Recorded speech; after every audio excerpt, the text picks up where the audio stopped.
Vamos a comenzar con una frase del general Perón que refleja en forma importante lo que fue el peronismo y lo que fue la Sin revolución micrófono no peronista. vamos a poder hablar.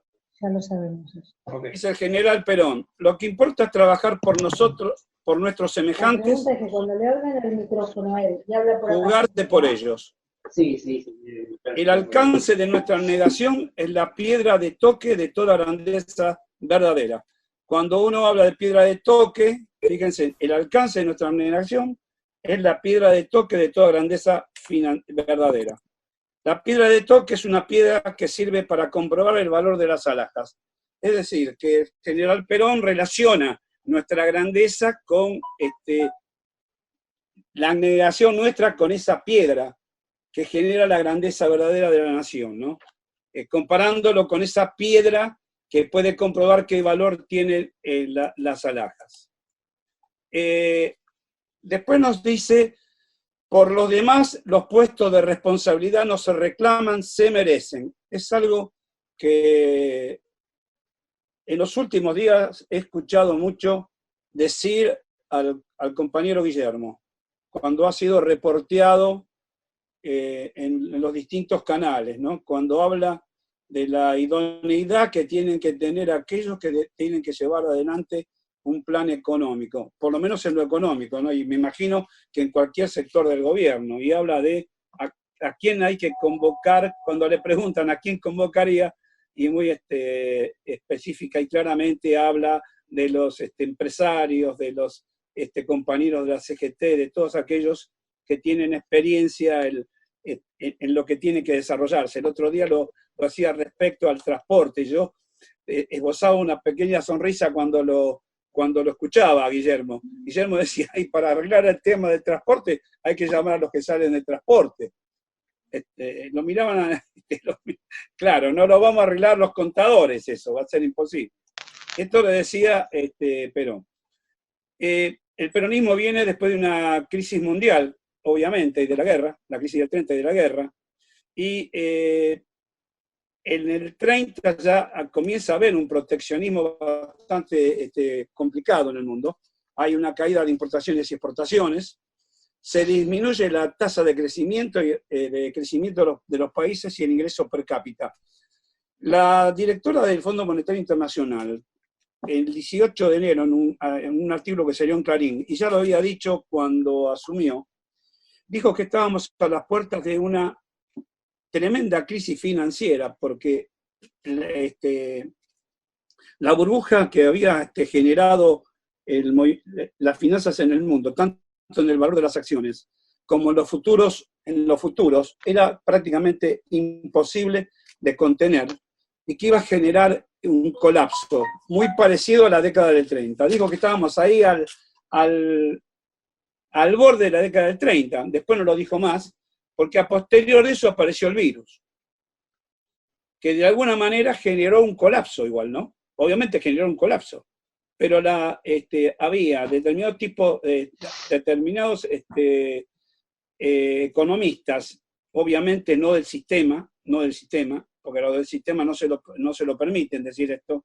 Entonces, por eso a nosotros nos extrañó que haya alertado a la directora nueva del Fondo Monetario. Yo tengo recortado del 18 de enero el diario donde ella hace esta aclaración. Lo dijo cuando asumió y lo dijo a posterior en enero. De casualidad debe ser que tenemos el virus, la verdad que uno no sabe. Pero sí que generó lo que ella pensaba que podía suceder, porque no había, como decimos que nuestra deuda no tiene sustentabilidad, el sistema financiero internacional no tenía sustentabilidad. Era imposible que una deuda de 355 billones de dólares entre los estados, 355 billones entre los estados, las corporaciones y las familias, pueda pagarse con un PBI mundial de 100, 110 billones de dólares. Era imposible. Así que bueno, en aquel momento pasó lo mismo. Se venía de un mundo con una complicación bastante extrema con la crisis del 30 y los países se cerraron en aquel momento. Entonces caen las exportaciones y caen las importaciones. Y a través de eso comienza una caída virulenta de los mercados internacionales. Es lo que obliga a la oligarquía argentina, esa que describe también Guillermo cuando habla de las mil familias, obliga a las oligarquías argentinas para sostener su renta a instalar la Junta Nacional de Carne, la Junta Nacional de Grano, la Caja de Conversión y el Banco Central de la República Argentina en 1935, que es un banco mixto, donde el país tenía solamente el 49% de las acciones y los ingleses tenían el 51%. Ahora es increíble. Disculpame un segundito, le mandé la conferencia a la persona que es ¿Y el anfitrión? Sí, el anfitrión, exacto. Para que por ahí la puede bajar enseguida y la puede poner. Bueno, está bien, yo sigo, no hay problema. Sí. Bueno, estábamos en este mundo de que la oligarquía, ustedes saben bien, algunos si no saben recordamos, envió al vicepresidente de la Nación, Julito Argentino Roca, el hijo de Julio Roca, vicepresidente de la Nación, a firmar el famoso pacto de Roca-Runciman, donde Argentina entrega prácticamente todo para que le sigan comprando las carnes en Inglaterra. Yo estoy resumiendo, ¿no? Entonces estábamos en un ambiente donde el pueblo estaba totalmente alejado del ingreso de la nación, un sector oligárquico que siempre ha permanecido, como dice bien Guillermo cuando dice, ¿quién paga la deuda? Ahí la tenemos en el campo, la deuda.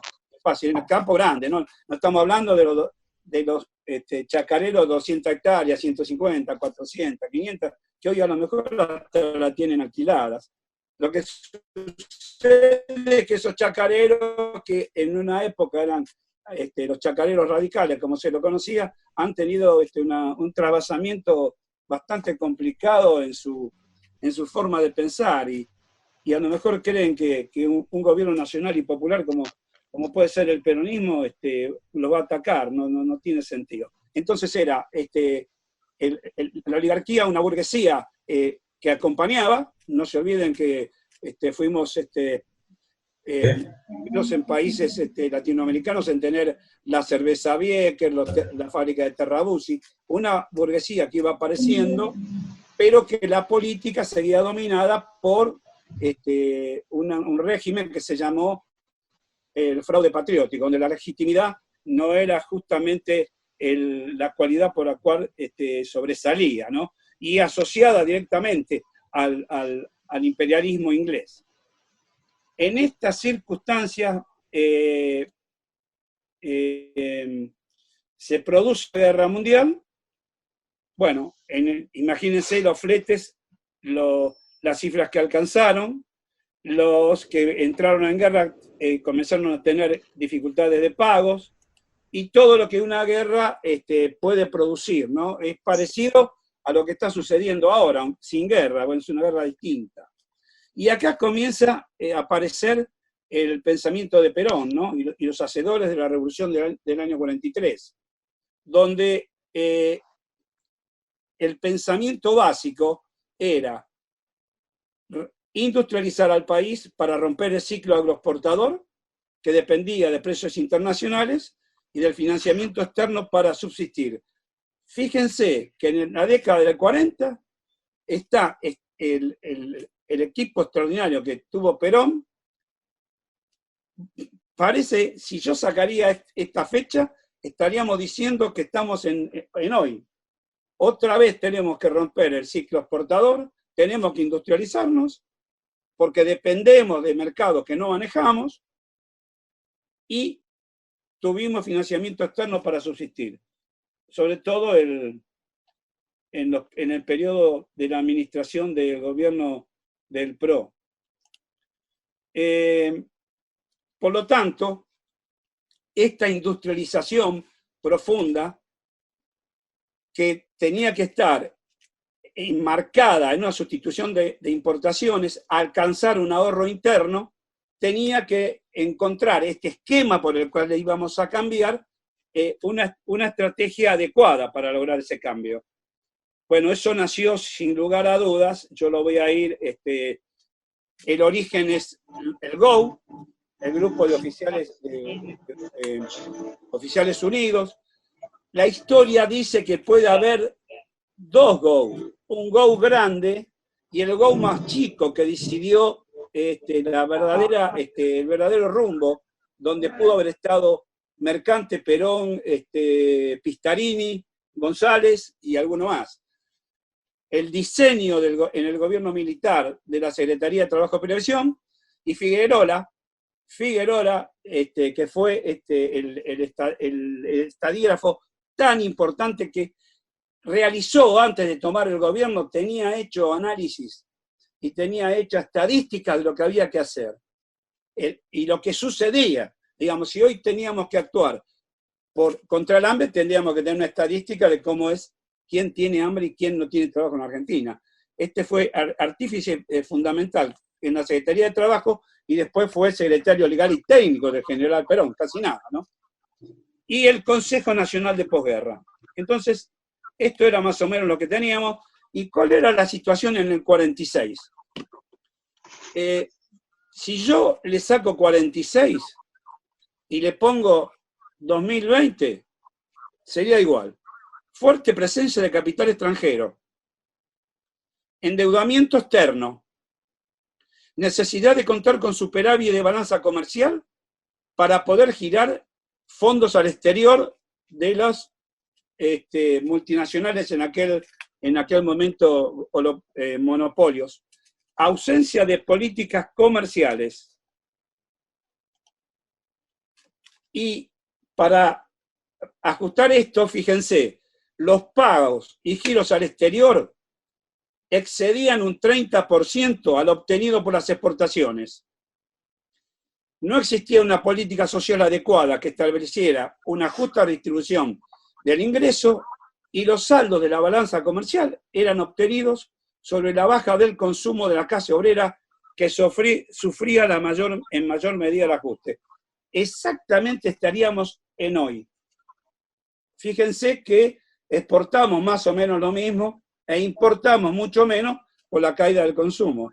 En esa medida de relación exportaciones-importaciones, nos queda el saldo favorable para poder tener un saldo de la balanza comercial y de ahí obtener los recursos necesarios para pagar los intereses y la deuda. Esto no es un esquema normal. Hoy se está negociando, a ver si podemos pasar a 3 años, bajar los intereses, disminuir muy poco el capital, y se está hablando del valor, el valor real que tiene que tener cada bono de 100 al día de la fecha, ¿no? Nosotros, el Estado está ofreciendo entre $40, 40 y pico, los fondos que hablan de 58, bueno, no sé cuánto se va a llegar, en cuánto se va a arreglar. Esto era lo que pasaba en el régimen económico de aquella época, y acá el gobierno entrante implementa las siguientes medidas. Tipo de cambio múltiple, creación del Instituto Argentino para el Intercambio, el IAPI, estatiza el Banco Central, nacionaliza los depósitos bancarios. Y acá se iba, sin lugar a dudas, a tener el manejo del sistema financiero. Yo les puedo asegurar que en el 73 volvió a hacer lo mismo el general Perón con su equipo. Y yo estaba en una entidad financiera y era gerente de una entidad financiera. Era muy joven en el sistema cooperativo. Y tuve la particularidad de trabajar con este esquema de nacionalización de depósitos y cómo nos dirigían para quién teníamos que entregar los créditos.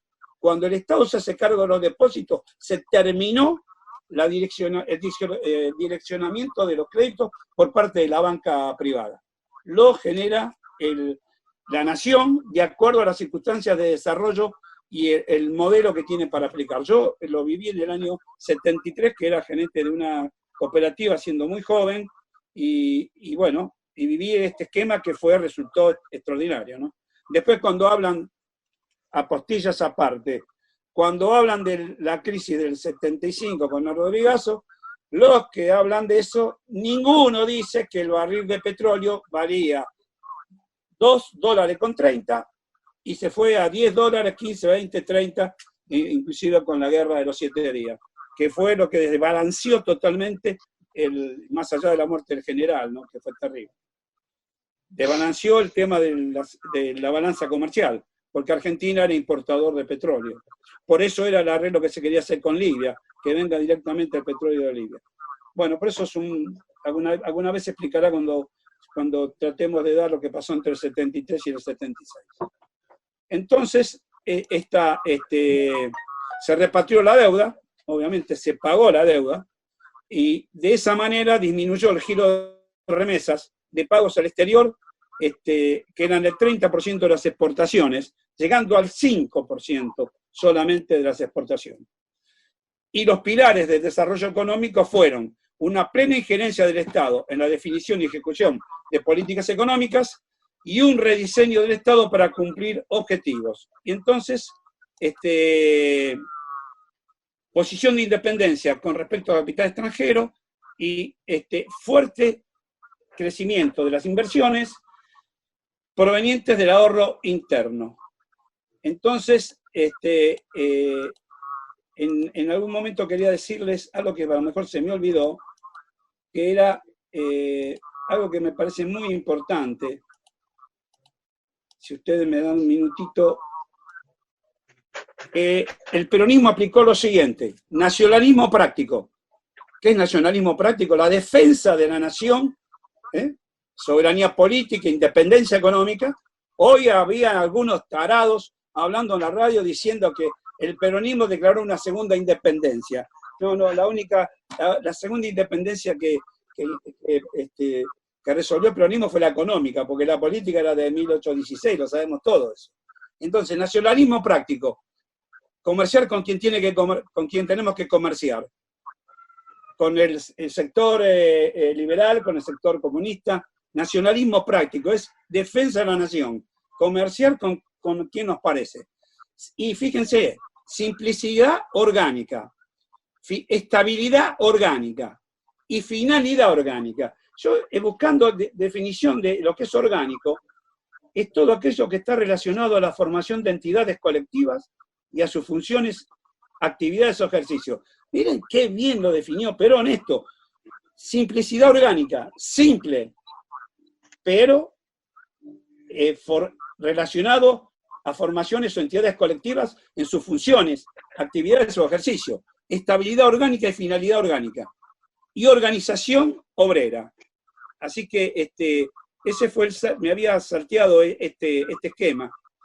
Y me gustaría ir ya directamente a decirles que en el año 1949 el IAPI tenía a su cargo el 99% de las exportaciones del país. Casi nada. Ya empezó a tener el 99, y arrancaba de un 70% y fue creciendo, y prácticamente yo lo que me acuerdo, no lo tengo escrito, pero lo que me acuerdo es que podían exportar solamente cooperativas, que no pasaban por el API, que eran las cooperativas del campo. De eso me acuerdo haberlo leído en algún libro del peronismo, con los únicos que tenían autorización. Y bueno, se le quitó el manejo a las grandes corporaciones agrícolas. Se le quitó el manejo a las grandes corporaciones agrícolas. De esa manera, Bunge, Dreyfus y toda la caterva de los explotadores y exportadores no podía exportar. Y ahora les voy a leer una situación social.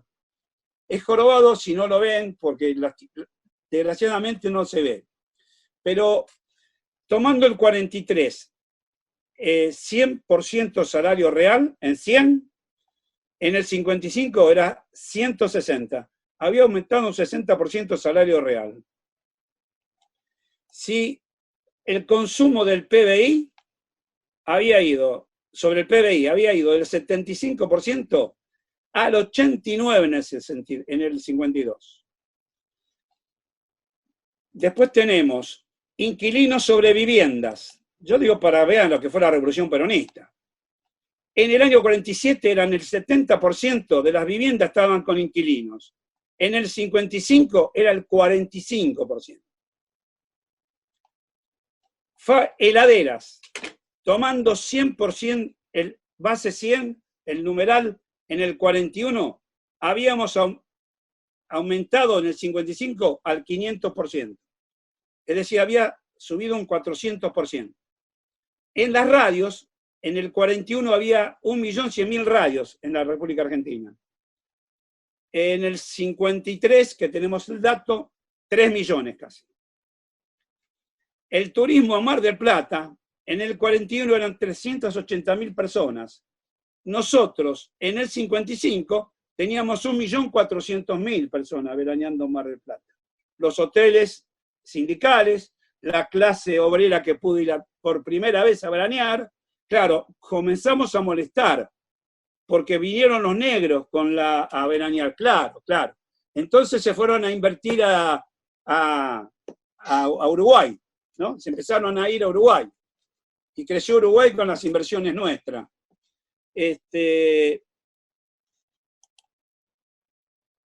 Los votantes por elecciones eran 3 millones en el 47, 3.400.000, y en el 51 pasamos a 6.654.000. Y los afiliados a los sistemas de previsión social eran 480.000 personas en el 44, y en el 55 eran 2.256.000. Cuando se habla de una revolución, se habla de los cambios reales que se hicieron, no es de palabrerío socialdemócrata y los que decían que el obrero, el proletario era el rey del cielo. Fíjense, en el año 30 o 34, 30/34, lo agropecuario era el 24,9 del PBI, y la industria el 18. En el 45-49, el agropecuario era el 18 y la industria el 23. Y en el 50-54, lo agropecuario era el 16,4 y la industria el 22,7. Miren cómo de un país agropecuario pasamos a un país industrial. Lo dicen los números. Esto no es ideología. La ideología no tiene sentido si no está basada en la realidad. Si no es pura cháchara ideológica. Los préstamos a la industria. En el 44 era el 34% de los créditos iban a la industria. En el 49 el 56%. Y así siguió hacia adelante. Los obreros ocupados. En el 35 eran 396 obreros y en el 49 935.000. Si esto no es una revolución, yo no sé, la verdad, cómo sería una revolución. Después todas las leyes sociales no las voy a leer acá, no tiene sentido, pero fíjense en estos datos. Del 81, de 1881 al 46, la Unión Telefónica, primero inglesa y después norteamericana, colocó 457.000 teléfonos. Del 46 al 56 colocamos 600.000. En el gas había usuarios en el 43 de 200.000, en el 55 de 1 millón. En el 46 producíamos 8 millones de metros cúbicos, en el 55 380 millones de metros cúbicos. Esto es lo que no pueden evitar, porque los números no se pueden evitar. Los números desmascaran todas las barbaridades que se dicen. La energía eléctrica. Teníamos en el 46 41 millones de kilowatts, pasamos a 1.081 millones en el 56, en 10 años, de 41 millones a 1.081. La producción petrolera, pasamos de 2.259.000 toneladas a 3.850.000. Y acá hay algo importantísimo lo que viene, que es el ascenso social que generó el peronismo, que no se lo puede comer ni la clase burguesa alta ni la oligarquía. En el 40 había 143.000 escolares secundarios y en el 54 446.000. Y la población universitaria en el 45 eran 47.400 universitarios y en el 55 eran 139.000. Eso fue el ascenso social. Algunos llegamos, obviamente, a ser profesionales por el ascenso social del peronismo. En el año 46, el trabajo en el Producto Bruto Ingreso, en el ingreso neto interno, era 45-20 para el trabajador, 54-80 para los empresarios. En el 55 teníamos el 55 los laburantes y el 45 los empresarios.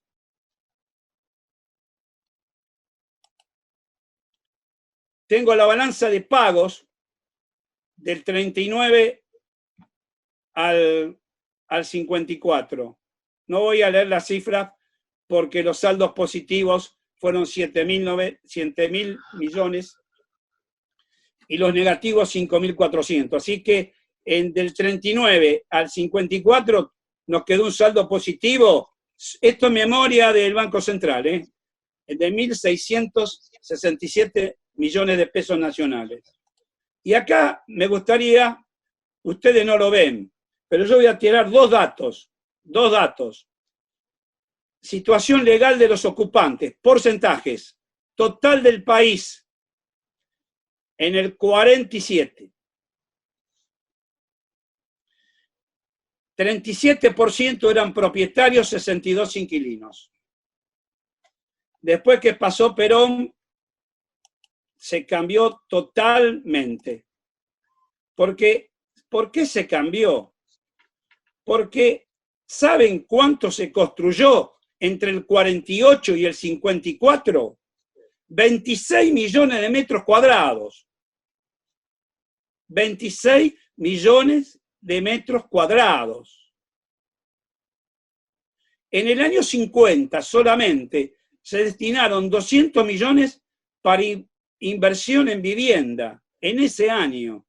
Si nosotros dividimos 26 millones, según uno quiere hacer la cuenta, por 60 metros, una casa habitable, nosotros vivimos con mis padres y mi hermano en una casa del plan Eva Perón en Los Champs, y tenía 50 y pico de metros, 60. Todas las casas y los chales eran así. Dividan 26 millones dividido 60, miren las casas que hizo. Es impresionante. ¿Cómo no se van a poner locos los enemigos de la patria? Pero bueno, vino el golpe. Y ahí apareció este señor. Ese golpe que se llamó Revolución Libertadora, que para nosotros fue Revolución fusiladora. Vino este señor Previch, que en ese momento había sido el gerente del Banco Central que desplazó el peronismo y hizo un informe diciendo que era la peor crisis económica de la historia argentina, la que había dejado el peronismo en el 55. Una mentira espantosa, brutal, una falsedad de una magnitud impresionante. Y los señores que lo ayudaron, a ver si les suenan: Bunge, Igartúa, Martínez Dios, Morixe, Laura Sena, Blanco, que después fue ministro de Economía de Ilia, Cueto Rúa, Crier de Bacena. ¿Les suena a ustedes? Bueno, estos señores eran todos jóvenes y ayudaron a este señor. ¿Cómo vino después? Se prevaleció la agricultura sobre la ganadería, se abarataron los precios de ganado para que los obreros ingleses compraran carne más barata que en Argentina. Ese fue lo que sucedió. Algo más que pueda decirle, porque uno se engrana mal. Bueno, obviamente se destruyó la industria y se reemplazó con lo importado. Se restringieron los créditos al sector industrial. Es increíble esto lo que hicieron. Era para destruir el peronismo, indudablemente. Y algunos datos que voy a tirar. Se redujo el consumo, se desalentaron las inversiones y la industria entró en contracción, siempre atacando los pilares fundamentales del gobierno peronista. ¿En qué terminó esto? Mire, yo les voy a decir entre septiembre del 55 y agosto del 57. Estos datos después, si quieren, no se lo van a acordar todos.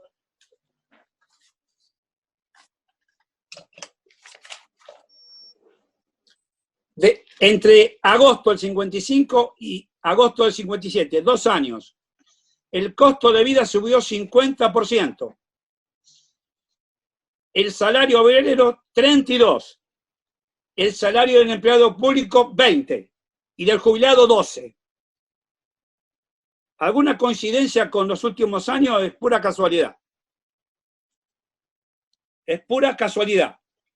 50 el costo de vida, 32 el salario obrero, 20 el empleado público y 12 el jubilado.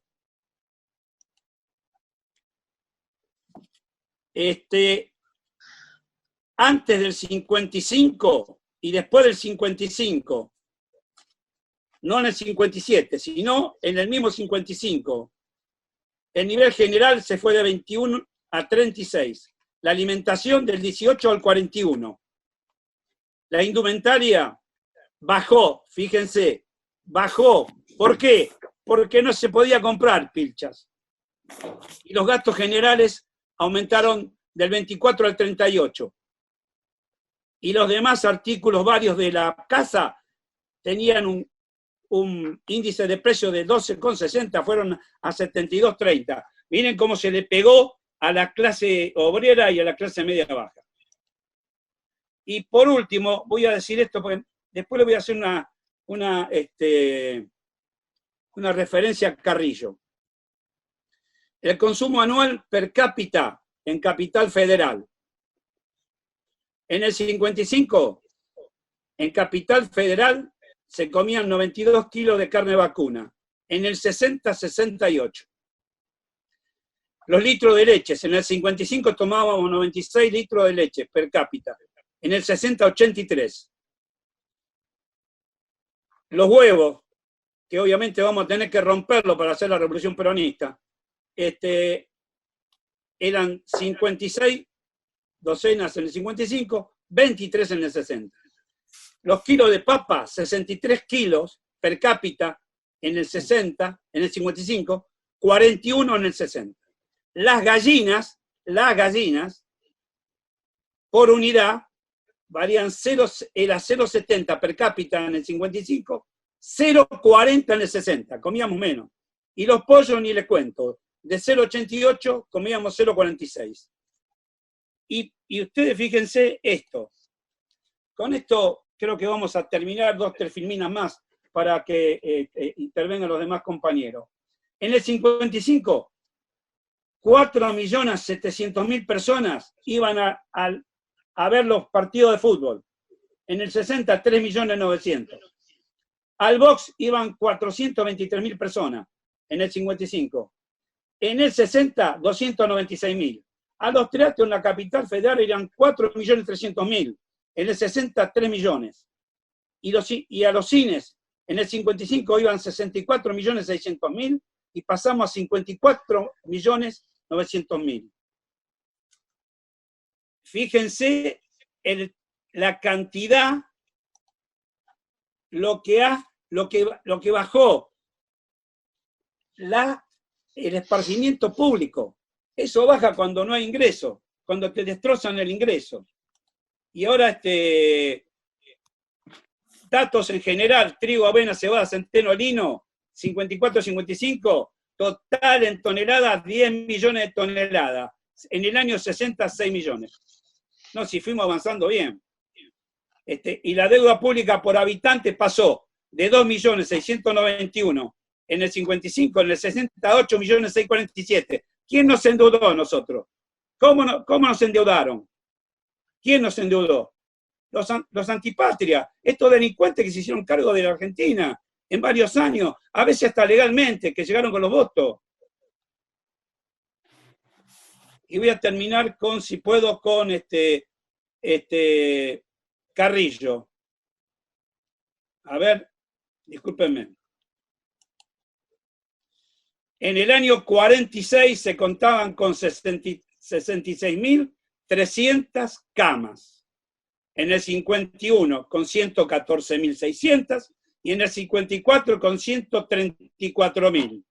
Y esto que le vayan a contar a Magoya, que fue un problema de que se usaban el oro de la guerra. Sí, después de 7 años de guerra íbamos a seguir usando el oro.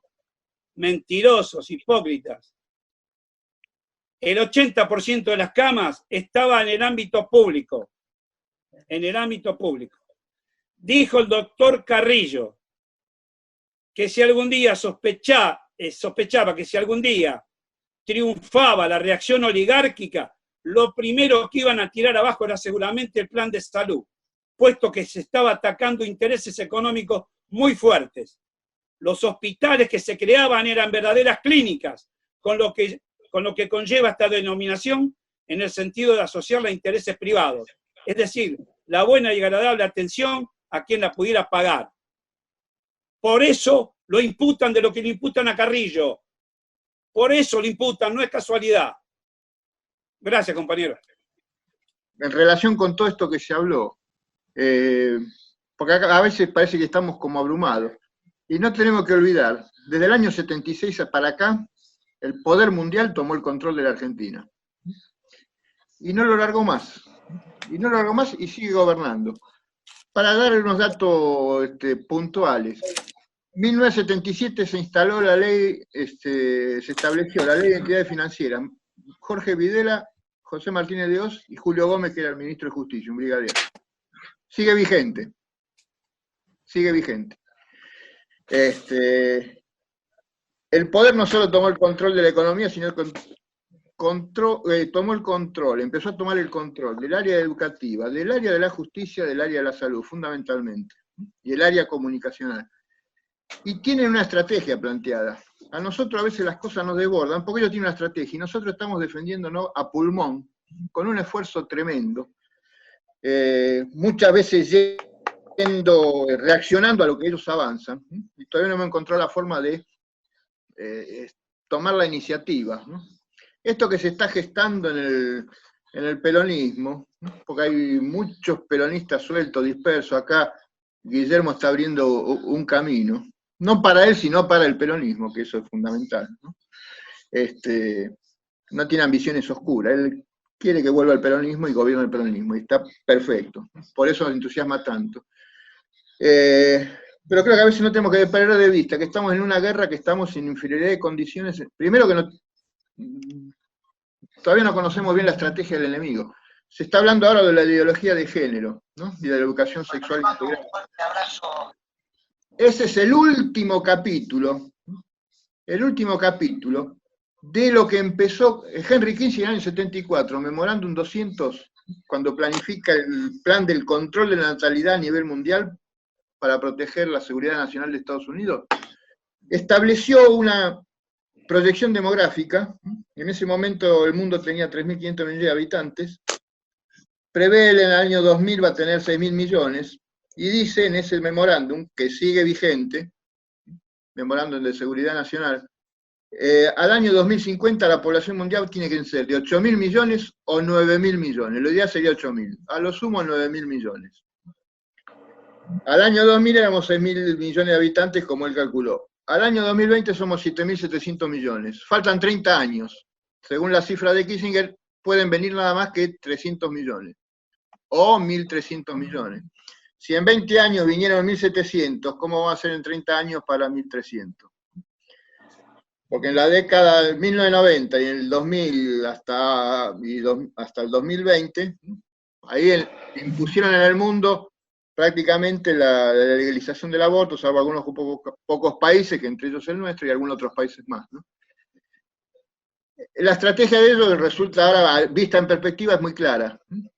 Impedir que venga población, y a la que viene, ya de chiquito, agarrarlo y deformarlo. Esa es la educación sexual integral.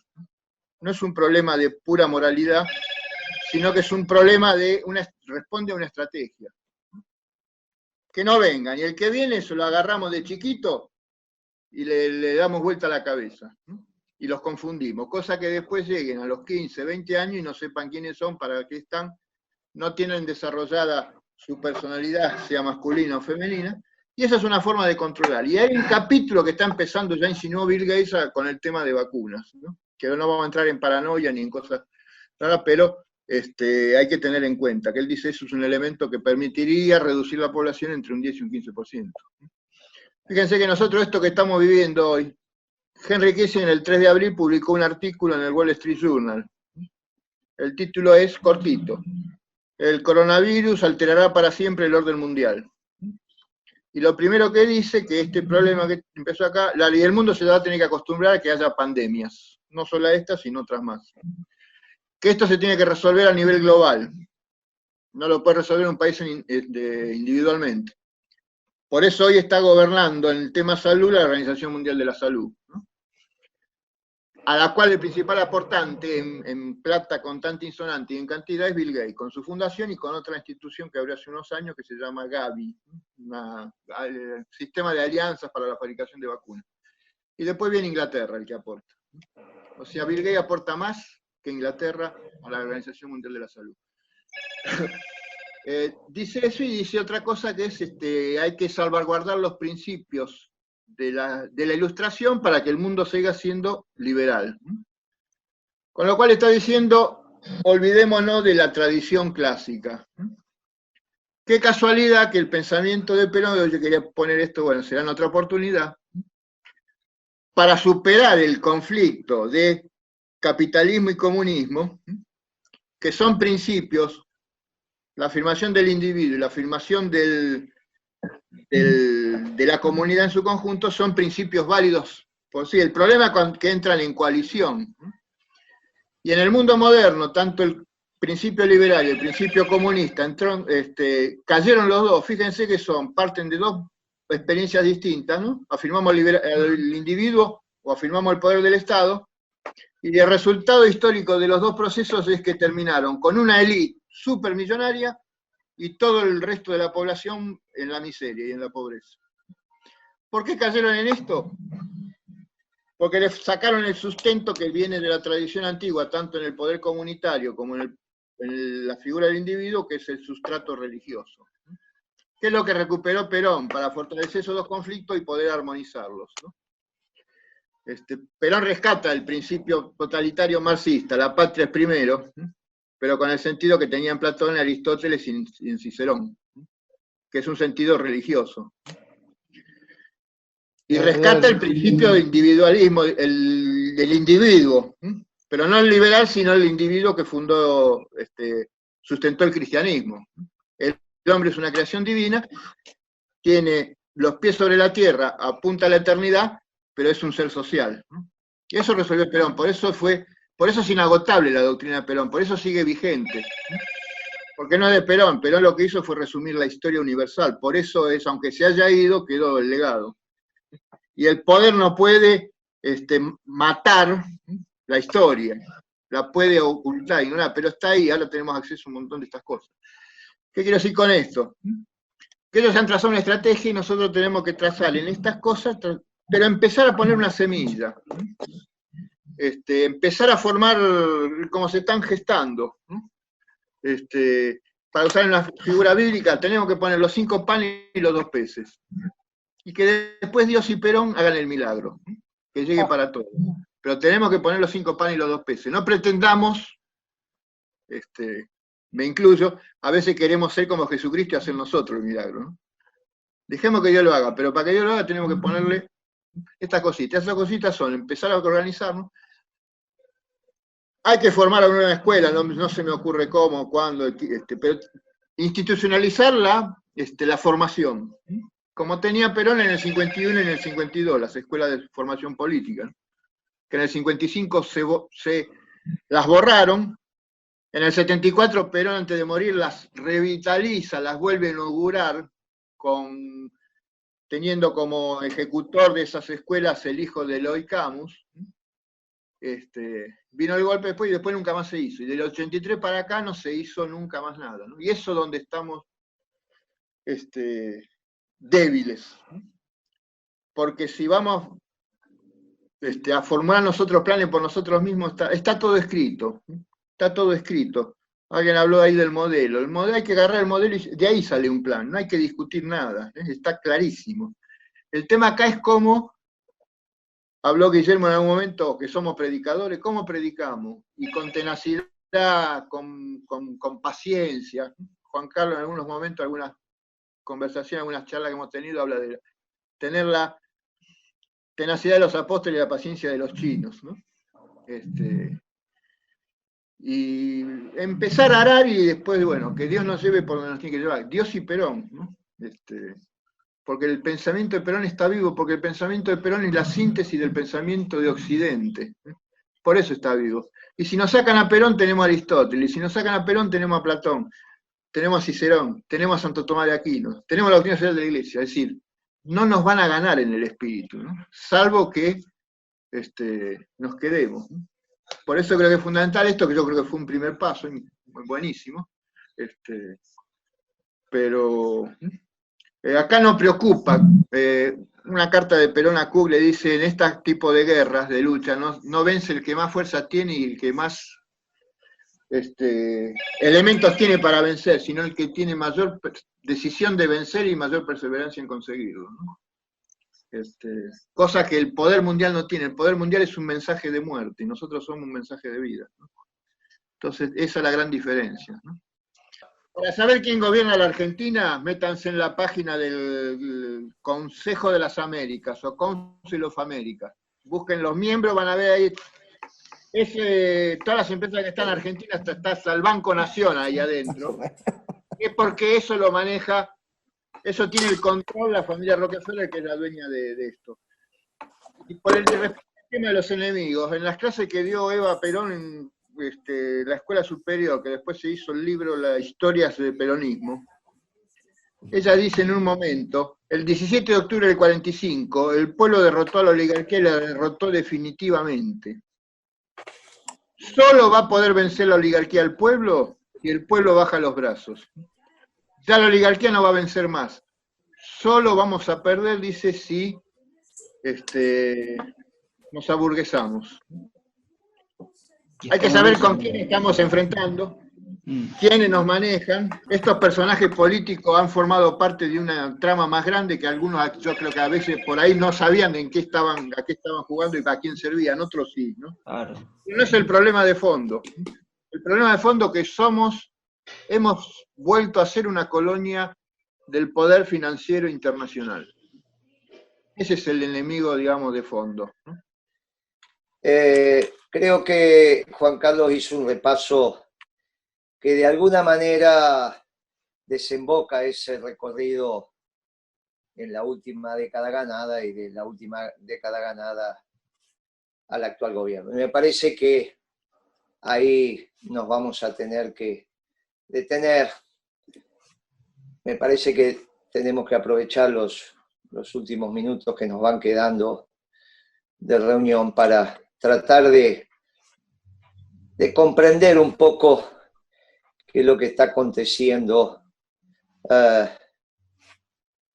con este gobierno. Porque no es un tema menor. El gobierno no es exactamente el motivo de la charla que organizó el CEJUS, pero a mí me parece que, dado los acontecimientos, y como seguramente va a haber otra charla donde José iba a tomar el periodo que va desde la fusiladora hasta la década ganada, me parece que nos sirve hoy que reflexionemos alrededor de lo que está aconteciendo con el gobierno del señor Fernández. Hay algunos elementos ordenadores de su discurso que tienen que ver con sus conceptos originarios que lo llevan a la acción, que me parece que son susceptibles de lo que nosotros lo reflexionemos en este ámbito. Por ejemplo, cuando le dijo a Fontevecchia, en un reportaje de esos tranquilos que hace Fontevecchia, digo, porque a veces cuando uno le hace un reportaje en el medio de la calle con otro tema, te cortan, pero eso es reportaje pautado, tranquilo, te mandan las preguntas antes, vos estás preparado. Es un reportaje donde brota en profundidad tu pensamiento íntimo. En ese reportaje, Alberto dio 2 o 3 definiciones relevantes. La primera dijo que era socialdemócrata. La segunda es que él le parecía oportuno que el peronismo se transformara en socialdemócrata. Con lo cual, bueno, hay un antagonismo con la doctrina, pero bueno. Pero me parece que la que viene a cuento aquí, porque la hemos trabajado, es que Alberto Fernández también dijo en ese reportaje que los pueblos discutían la eternidad. Esto es, cada uno de nosotros parece que estaba enojado con la muerte. Uno cuando habla con la muerte, habla de la muerte en familia, plácida, tranquila, en un ambiente judeo, cristiano, musulmán, en un ambiente rodeado de afectos. Nos han formado nuestros mayores, que tanto la vida como la muerte es un don de Dios. Claro, nosotros en el CEJU esto también lo reflexionamos en profundidad a raíz de unos artículos que había escrito Durán Barba, donde este tipo de pensamiento los había complementado con eso de en el siglo XX terminamos con las religiones politeístas, en el siglo XXI vamos a terminar con las monoteístas. Y la articulación entre la aparente revolución científico-tecnológica, la inteligencia artificial y el avance de la biología haría que en el corto plazo, 30 años, 40 años, el hombre fuera inmortal. Claro, eso sí es terminar con la doctrina. La inmortalidad del hombre transformado en Dios cambia nuestra doctrina. Es obvio que los principios y valores permanentes desaparecen. Por eso hoy en mi mensaje de salutación por el Día de la Patria dije, nuestras raíces están hundidos en aquel 25 de mayo de 1810 en nuestros principios y valores. Y no está la inmortalidad como uno de nuestros principios y valores. Que después de esto se derivan un montón de circunstancias. Como ya lo habíamos reflexionado oportunamente, ¿quiénes son los inmortales? Los 7.500 millones de habitantes que hoy tiene la Tierra. ¿Todos inmortales? ¿O algunos inmortales? ¿Alcanzan los recursos para 7.500 millones de habitantes inmortales más la descendencia de esos inmortales? A menos que digamos no hay más descendencia, si no hay más muertes, no es necesario tener. ¡Qué confusión! Y Alberto suelto de cuerpo dice que los pueblos del mundo discuten esto. Y yo desde los 14 años que hago política y nunca tuve una reunión donde se discutieran estos temas. Porque aparte la resolución de estos temas son muy complejos. Extremadamente complejos.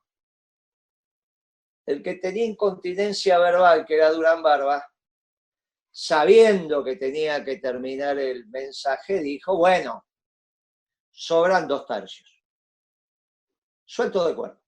Sobran 2 tercios. La Argentina es para 15 millones de habitantes. Claro, exactamente igual que el modelo que tenía la sociedad rural a principios del siglo XX.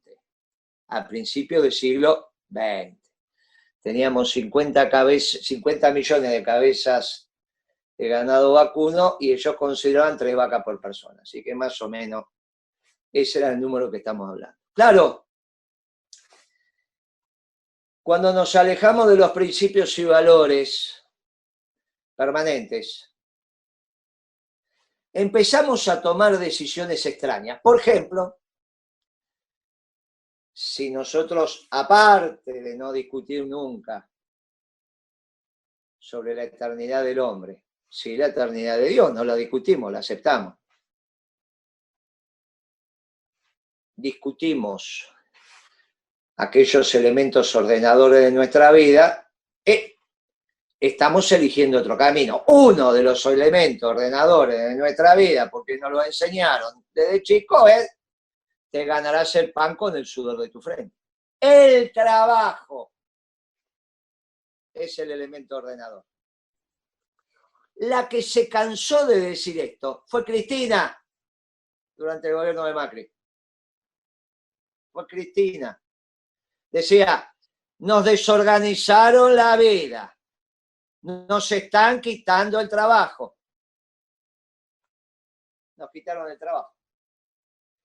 Claro, es difícil que nosotros podamos pensar que hay un elemento conductor con nuestra doctrina y hay un plan económico peronista si el eje de ese plan económico no es el trabajo. Porque Perón enseñó que gobernar es crear trabajo, no retirar trabajo, crear trabajo. Claro, nosotros no podemos entrar en la discusión de cuarentena sí, cuarentena no. Esto se lo dejo para aquellos compañeros de las ciencias médicas dentro de la doctrina que están haciendo escuchar su voz. Pero sí me voy a detener en la última conferencia del presidente, el sábado. Porque ahí el presidente manifestó que ya habíamos localizado el virus. Es esa anécdota de que si uno va a buscar los hinchas de Argentinos Juniors no los encontramos, pero si los vamos a buscar un domingo en Álvarez Jonte, por allá donde está la cancha, los encontramos. Bueno. Ahora, la respuesta que da al haber encontrado el virus o el bicho, para hacer la analogía con Argentinos Juniors, la respuesta que da, que la cuarentena es la misma respuesta que da cuando dijo que no sabíamos dónde estaba el bicho, primera conferencia. En la primera conferencia dijo: no sabemos dónde está el virus. Y como no sabemos dónde está y puede estar en cualquier lado, nos quedamos en casa. Ahora sí sabemos dónde está, pero igual nos quedamos. Sin entrar a discutir desde los elementos ordenadores de las ciencias médicas, sí, mucho de lo que estamos acá hemos avanzado en hechos metodológicos. Hay un método para adentrarse en el conocimiento. Cuando él dice tengo un consejo de expertos, bueno, hay un método. Y hay una relación entre medios y fines.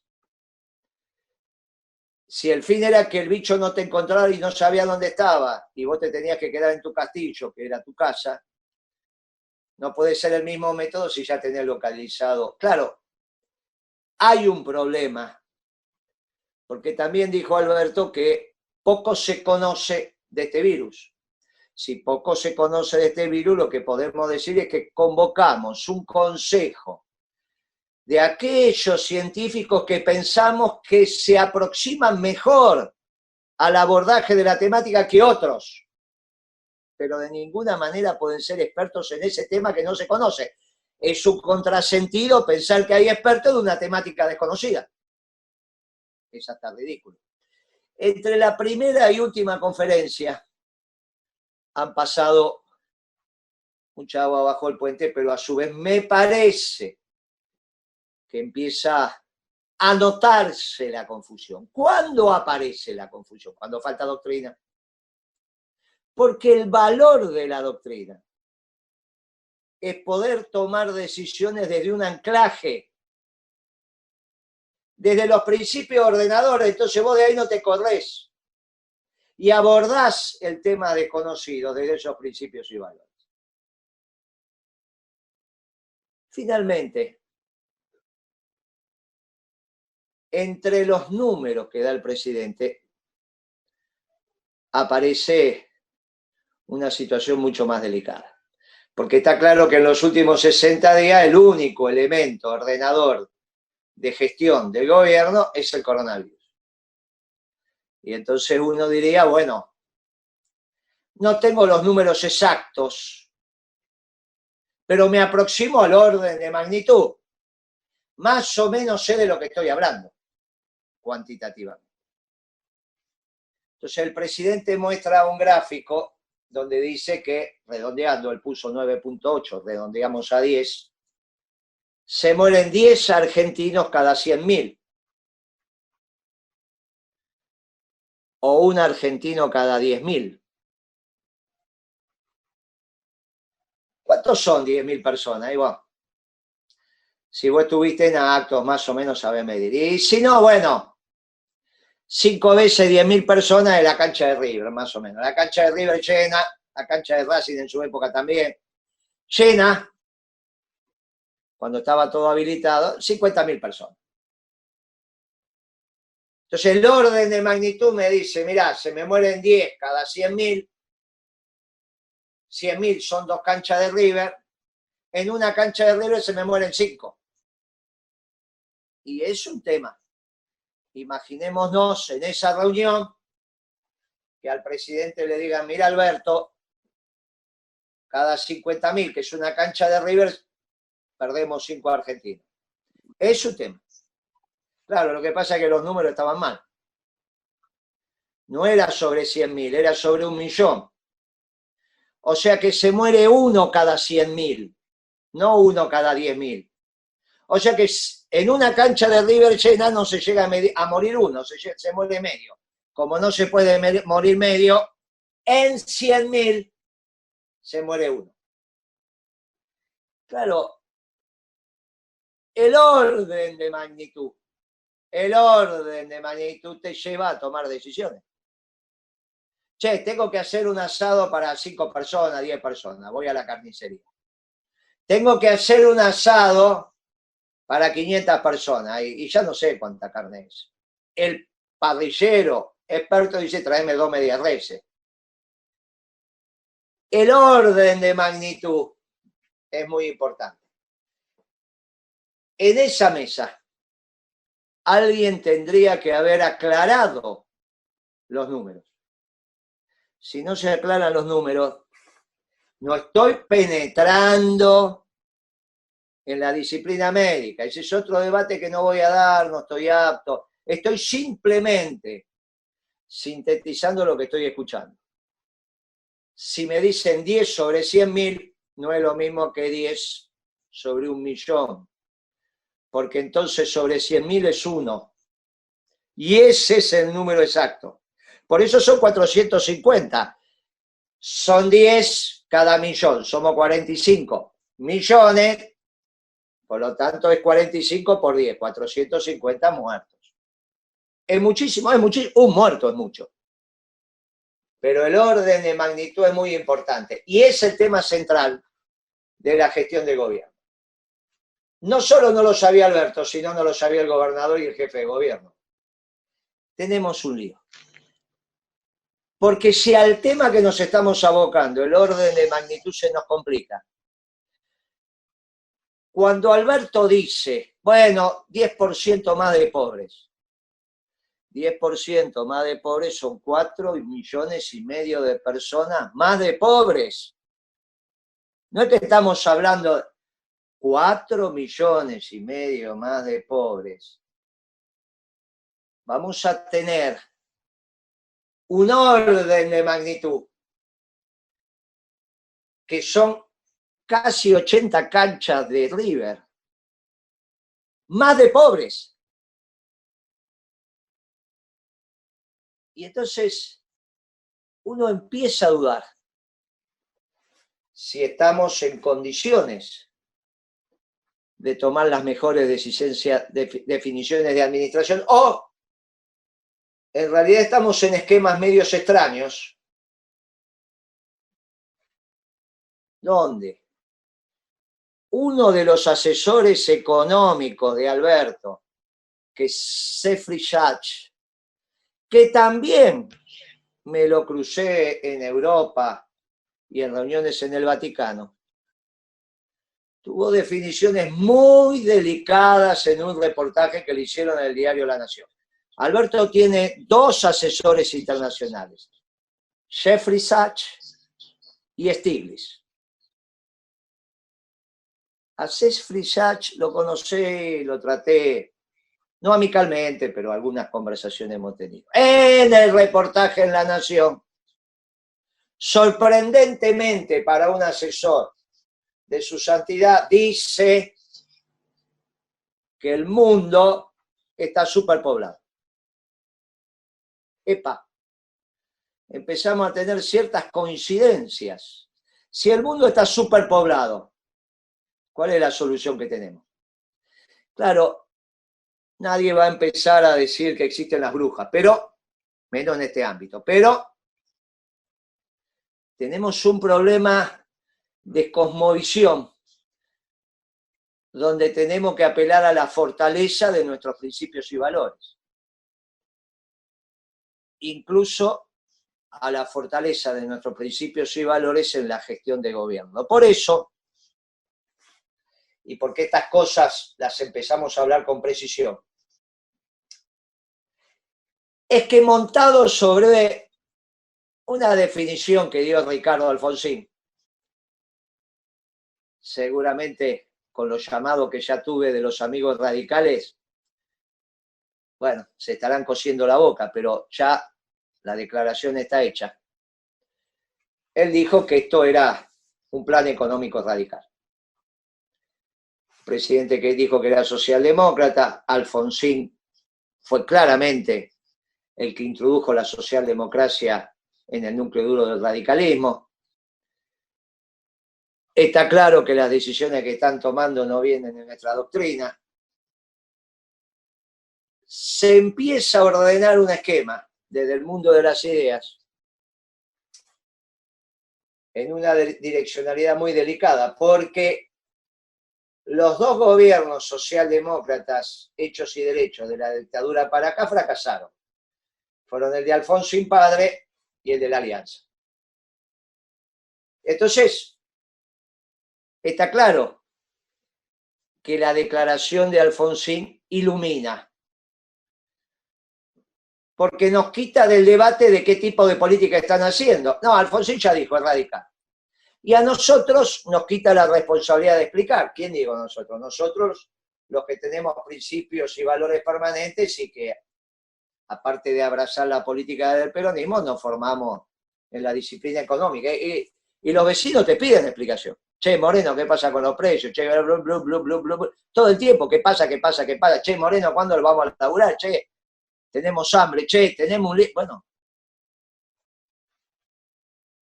Y los muchachos no tienen por qué saber todas estas cosas que sabemos nosotros, porque bueno, hace 1 hora y media que estamos reunidos acá. No tienen por qué, los muchachos. Se arma una confusión. No están en el detalle de si es socialdemócrata, si en realidad, bueno, este parece que lo votamos los peronistas, este tiene que ser peronista. Más, del otro lado se la pasan diciendo que este es un gobierno peronista. No es que la declaración de Alfonsín fue tapa de todos los diarios. Uno la escuchó hoy, bueno, pero... Claro, el problema es que si esto es una política económica radical, ya sabemos cómo termina. El problema es que para los compañeros va a terminar pensando que es un gobierno peronista. Y ahí entonces que tenemos que empezar a explicar. Miren, muchachos, acá hay un tema de fondo. Acá hay un tema de fondo. Pero siempre nosotros le tenemos que dar la posibilidad al pecador que se arrepienta. Una vez. Los cristianos... Creo que los judíos lo aprendimos de nuestros amigos judíos, si hay algún musulmán que me lo cuente después, si ellos también, una vez perdonamos, al menos en el reino terrenal una vez perdonamos. Nuestros pastores perdonan, pero nosotros una vez. Entonces, los economistas del peronismo nos empezamos a juntar ya hace 3 semanas atrás. Esto de Alfonsín catalizó el tema. Y ese grupo de peronistas terminó el viernes pasado un documento, que es un plan económico, obviamente, no con las ecuaciones, no es No es el equilibrio macroeconómico, no es necesario tampoco. Son las grandes pinceladas de un modelo de desarrollo económico permanente y sustentable con orientación a la producción, que es lo que el peronismo le debe. Se lo vamos a ofertar al señor presidente. Después es decisión de él de lo que va a hacer. Y ese plan económico sí que toma los principios y valores, en este caso arranca como corresponde con el Sermón de la Montaña. Porque es desde ahí donde entendemos la economía. No es una discusión entre marxistas y liberales. Si hacemos la economía desde nuestra doctrina, la hacemos de los principios y valores. Y los principios y valores son el Sermón de la Montaña. Ahí están contenidos. Después está la acción maravillosa de la multiplicación de los panes y los peces para satisfacer las necesidades de ese pueblo de Dios que lo había acompañado a Jesucristo a rezar. No le regaló plata, multiplicó los panes y los peces. Como Dios no va a saber de los denarios. Decía, Dios lo que es de Dios y al César lo que es del César. Páguenle los impuestos, denle las monedas, ¿qué me importa eso? No le dio plata, multiplicó los panes y los peces porque las necesidades del pueblo de Dios se resuelve con la generación de bienes y servicios que solo se producen con el trabajo. Por eso se articula con te ganarás el pan con el sudor de tu frente. En ese caso, Jesucristo ya era tarde y generó el milagro para que no se fueran con hambre. Pero está claro que las enseñanzas es, no te doy el pescado, te enseño a pescar, por eso te digo, ponete a trabajar. El trabajo es el que ordena. El trabajo es el que ordena. Y tanto ordena el trabajo, que hay lugares de esta bendita patria que si no trabajas todos los días, en 15 días la naturaleza terminó con tu trabajo de 30 años. Yo que tengo y lo conté el otro día, tengo un lugarcito ahí en la valle, donde empieza el desierto sanjuanino, toda esa zona desierta. Si ahí no trabajás todos los días, en 15 días te comió la casa. El trabajo es el que transforma en bienes y servicios lo que necesitan las familias para su proyección en el futuro. El trabajo. Por lo tanto, la decisión de quitar la fuerza de trabajo del mercado es la última, no la primera. ¿Y cómo se la quita? Muy bien. Ahí empiezan las expertices de las distintas disciplinas. ¿Era necesario hacer cuarentena? Sí, cómo no. ¿Es necesario trabajar? Sí, cómo no. Entremos en un diálogo y vemos cómo lo hacemos. ¿Cómo interactuamos? ¿Cómo nos entendemos? Pero claro, para eso los principios y valores de la doctrina tienen que estar arriba de la mesa. En ese documento que le vamos a presentar a Alberto, partimos de la idea de que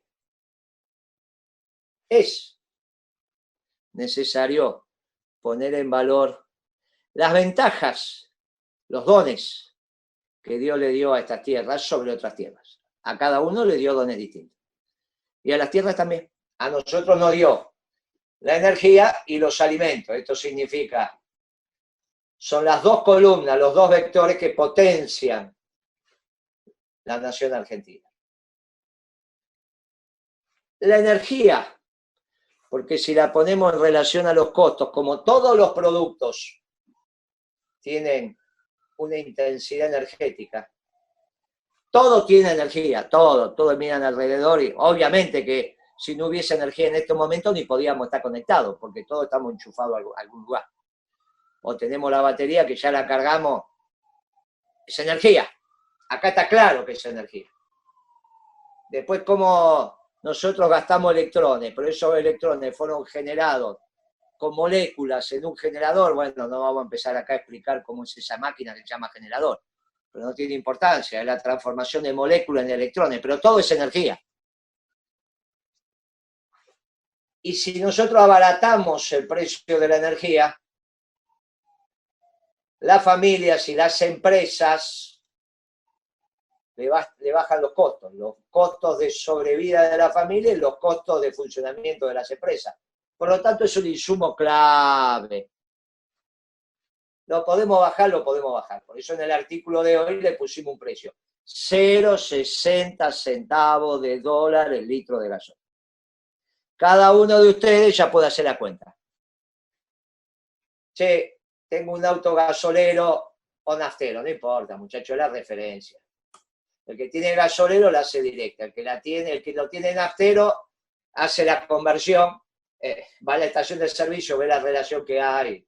Y el que lo tiene a gas también. Y un industrial también. Porque sabe perfectamente a 60 centavos de dólar el litro de gasoil cuánto le va a costar el mega de electricidad que está comprando. O sea, hoy le pusimos un precio a la energía, a toda, a pesar que solo puse el precio del litro de gasoil. Pero por esto que estoy contando, es para toda la energía. A partir de ahí, por equivalencias, dice equivalencias ahí, por equivalencia, claro, cuando el industrial sepa que le baja el precio del mega, sabe que le aumenta la rentabilidad por unidad vendida. Y la familia también. ¿Y ese 0,60 cuál es? Y el que tuvimos. Moreno, pero vos pusiste... No, puse uno que tuvimos, muchachos. En el 2007, 2008, el barril de petróleo estaba más caro que ahora. Llegó a estar 145 en el mundo. Acá teníamos un barril de petróleo distinto. Pero si se vendía a 0,60 y ganaban plata, después le sacamos punta al lápiz, pero cuando yo se lo saqué me daba $35 el barril de petróleo de costo con exploración y explotación. Muchachos, 0,60 es un precio más que razonable. ¿A quién no le va a gustar? No le va a gustar a los petroleros. ¿A quién más no le va a gustar? Se le complica a los gobernadores de la Patagonia porque se llevan el 12% de regalía por cada barril de petróleo que venden. Por eso pedían el barril a $45. Se llevan el 12% de $45. Pero, muchachos, el problema es que este es un proyecto colectivo. ¿Lo tiene que resolver hoy la política como idea? Sí. Como plan de negocios, en la comunidad organizada, que es a donde tendemos, lo tienen que resolver los que defienden los intereses permanentes de la patria. Los intereses permanentes de la patria lo defienden los trabajadores, dice nuestra doctrina.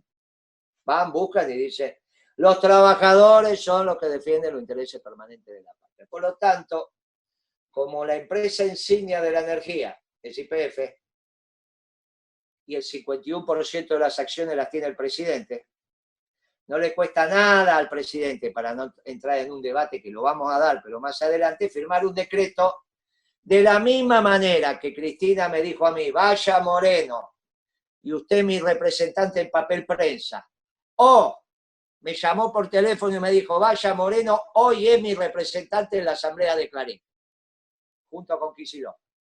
No firmó ningún decreto porque me da una instrucción verbal y alcanza y sobra. El decreto era necesario para ser opuesto a terceras personas, porque después yo iba a tener la representación permanente en papel prensa. Y era mía la representación, no era de ella, ella me la había delegado a mí y firmó. Cuando me la dio verbalmente, que alcanza y sobra, es por ese día. Y fue. No hay ningún problema que Alberto Fernández firme un decreto y diga, de ahora en adelante los accionistas en la asamblea de YPF es los designados por el confederal de la CGT. En el seno de la CGT se discute el precio de la energía. En el seno de la CGT, no los trabajadores petroleros, porque Perón enseñó también que el hombre bueno se lo cuida mejor. El confederal. Designen los hombres y denle mandato para que vayan a la asamblea de accionistas a elegir las autoridades y definir el plan de negocio. Después la gerencia, todo eso tiene ninguna importancia. Eso sigue los profesionales, lo que sea, lo que está, no tiene ningún problema. Pero En el Confederal de la CGT se define el plan de negocio de YPF que termina diciendo cuál es el precio que las familias y las empresas argentinas van a tener por la energía. Si nos acercamos al precio de comercialización de la energía del mercado de referencia, en este caso Estados Unidos, le estamos dando competitividad a nuestro aparato productivo. Si lo que queremos hacer con la energía es exportarla, y al exportarla le ponemos el mismo precio afuera que adentro, y lo que dijo Bacareza de cómo la fusiladora terminó con parte de nuestro aparato industrial va a ser un juego de chicos. Va a ser prácticamente una práctica de museo, que sepamos lo que es un mameluco. O ese olor a aceite que hay en las industrias metalúrgicas cuando uno entra, ese olor característico de talleres, industria. Va a ser, uno camina todo el Vaticano y no hay ese olor, porque no hay industria en el Vaticano. ¿Cómo va a haber olor? No hay industria. Hay otro olor. Hay otras maravillosas vivencias. Bueno, uno entra en un banco, no hay ese olor. Uno entra en la universidad, no hay ese olor. ¿Dónde hay ese olor? Donde hay metalmecánica. Ese olor lo tenemos incorporado. Bueno, va a desaparecer. Va a ser producto de museo. Si no, no tenemos la energía al precio que corresponde. Y ahí se juegan los destinos nacionales. ¿Y quién tiene que definir ese valor? El Confederal de la CGT, donde están todos. Están los empleados judiciales, los universitarios, están los de SMATA, están los de la UOM, están los médicos, están los metalúrgicos, están los de logística, están todos. Ahí están todos. Los petroleros privados, y los petroleros privados van a querer el máximo del valor del combustible, porque su salario está atado a eso. Pero si es el máximo valor del combustible, vamos a tener un problema para mover los camiones, con lo cual Moyano va a estar un poco preocupado. Ni le digo la UOM, ni le digo la Asociación Obrera Textil, ni le digo la construcción, y no le digo el campo, porque el mayor consumidor de gas hoy es el campo, cuando siembra y cuando cosecha. Moreno, vos te tirás contra el campo. No, me tiró contra uno de los 4 del campo. En el campo hay 4 actores sustantivos. Los trabajadores, la fuerza de trabajo, tanto los peones rurales como los ingenieros, agrónomos, los veterinarios. Los contratistas, que es lo que se hacen los labores con esas máquinas inmensas que uno ve en la ruta o las ve trabajando. Los productores, que son los que organizan la producción. Y unos personajes muy extraños, que Perón los calificó con precisión, y Evita lo divulgó, nuestra Santa Eva, que los llamamos los oligarcas, que son las 1000 familias, que hasta hace poquito estaba gobernando Blanco Villegas, alias Macri, porque lo crió la mamá. Ya dije que si lo hubiese criado el papá, lo crió la mamá. Igual sacó lo peor de los dos. Sacó lo peor de los dos, por eso salió como salió. Pero ese Blanco Villegas, alias Macri, claro, vive de rentas. ¿Y de dónde sale esa renta? De alquilar la tierra. ¿Cuánto se llevan? El 12% anual en dólares de su propiedad, porque su propiedad está valuada en dólares. No hay ninguna actividad productiva en el sistema capitalista a escala global que se lleve como tasa de retorno el 12% de su patrimonio. Ninguna. Lícita, ilícita, muchachos, hay, pero las ilícitas no hacen parte del Código de Comercio. Si bien se transan, todo lo que quieran, no hay remito, no hay factura. Y si no me pagás la mercadería ilícita, no te hago un juicio. Así que estamos hablando de actividades lícitas. En el mundo. Porque llevándose 12% anual, en 8 años, prácticamente duplicó su capital. Sobre un bien que no se amortiza.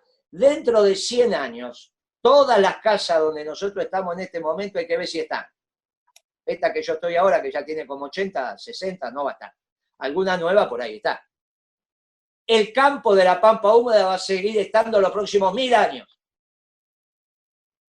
No se amortiza, no se deprecia, tiene siempre el mismo valor y me llevo el 12%. ¿Es la primera vez que se discute esto en la Argentina? No. principio del siglo XX, el grito de Alcorta. Por eso los radicales tendrían que tener un poco de memoria, porque fueron ellos los que empujaron. Ellos solo no, nuestra Santa Iglesia también. Hubo muchos curas metidos en el grito de Alcorta, de donde nació la Federación Agraria, y cambió las relaciones. ¿A través de qué? Las relaciones entre los que alquilaban, los productores, y los que eran los dueños de la tierra. ¿A través de qué? Una ley de alquileres. Después vino el golpe del 30, la cambiaron, después vino Perón, y fue el momento de fiesta. O sea que en nuestra doctrina está la ley de alquileres. Nosotros no tenemos problema con el derecho de propiedad. Si vos querés seguir teniendo 10.000 hectáreas, a mí no me molesta. Lo que no me lo pongas es una rentabilidad del 12% en el precio de la comida para que haya pobreza en mi patria. Porque eso no corresponde. Llévate el 1, llévate el 2, el 1,5. ¿Qué es lo que se llevan en el mundo? ¿Qué es lo que se llevan en el mundo? Por un plazo fijo en dólares. Ahora vos tenés un plazo fijo en dólares que no se deprecia. No le pega la inflación y te querés llevar un 12%. Pero estamos mal de la cabeza. Y esto es lo que dice el peronismo de la década del 50 para acá. Y lo tengo que volver a decir. Y ahí llegamos entonces a cómo abaratamos proporcionalmente el precio de los alimentos. Con retenciones y con ley de alquileres. ¿Dónde? En la pampa húmeda. Y se van a enojar. Y si no se hace tortilla sin romper ningún huevo. Y si, ¿qué cree que haga? Se van a enojar. Lo llevamos a Vacarezza, que ya demostró Vacarezza que no le tiene miedo a enojarse. Dijo algunas cosas bravas Vacarezza, pero bueno, espero que esa parte esté cortada, no la difundan, eso del segundo piso y que vas a conocer la calle 44, eso. Pero vos, somos una revolución de amor y paz nosotros, pero bueno, a veces se le escapa el indio a Vacarezza. Lo llevamos a Vacarezza y le explicamos, con Vacarezza a la cabeza, a la sociedad rural, ¿por qué necesitamos tener en términos proporcionales una baja considerable de los alimentos? Cuando tenemos una baja considerable de los alimentos, recuperamos las dos columnas que potencian nuestro modelo de desarrollo. Esos fueron nuestros dos ejes centrales de la década ganada. Después los economistas, en general, lo que hacemos es complejizar esto para que nadie entienda nada, como los cardiólogos. Bueno, no se entiende nada, ¿viste? ¿Qué sé yo? Bueno, pero yo trato al menos acá, después me gano la vida complejizando también, sino porque si uno hace todo fácil, después no te pagan, pero, y de algo tenés que vivir. Pero bueno, acá que son mis compañeros del alma, la hacemos fácil.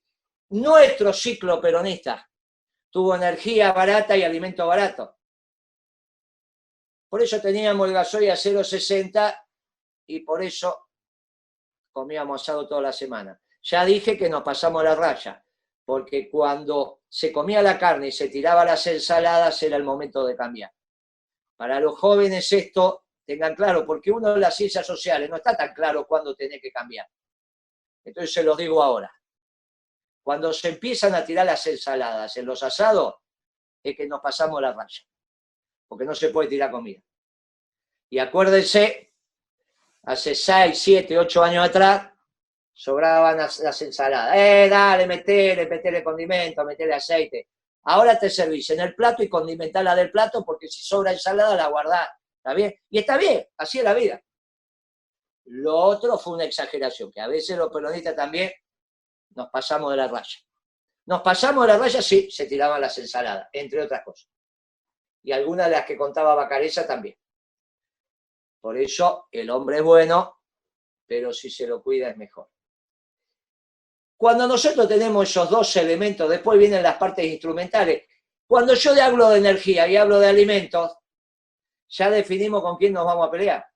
Nos vamos a pelear con la sociedad rural. Nos vamos a pelear con las 1000 familias. Sí, muchachos. Cuanto antes se rindan, mejor.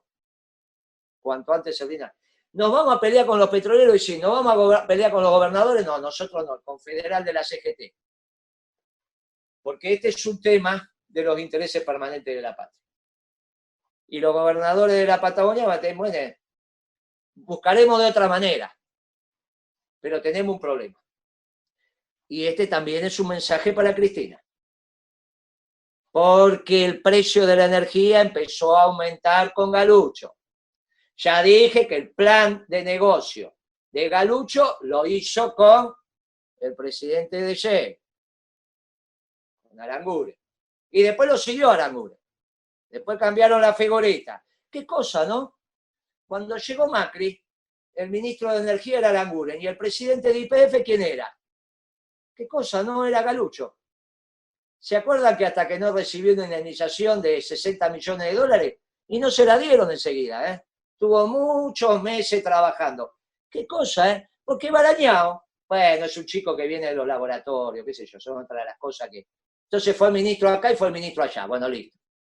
Ahora, que el presidente de tu principal compañía, la que ordena el aparato productivo en términos de energía, sea el mismo antes que después, y ahora vuelve a ser el mismo, parece ser. No por Nielsen, sino por los gerentes. Está raro esto. Claro que el plan de negocio de Galucho lo hizo con Aranguren. Hay continuidad, y hay continuidad, y hay continuidades extrañas. Es muy raro que un gobierno nacional y popular sea heredado por una oligárquica y pueda haber continuidad. Hay rupturas, como hubo con la fusiladora. Tiene que haber rupturas. Democráticas, pero rupturas. Continuidad institucional, pero ruptura en las políticas. No son los mismos personajes. Bueno, en un hecho, bueno, puede ser. Pero en YPF. Estas son las pequeñas cosas que a uno le empieza a completar el rompecabezas. Y ahora pasa algo similar. Por eso el precio de la energía es tan relevante.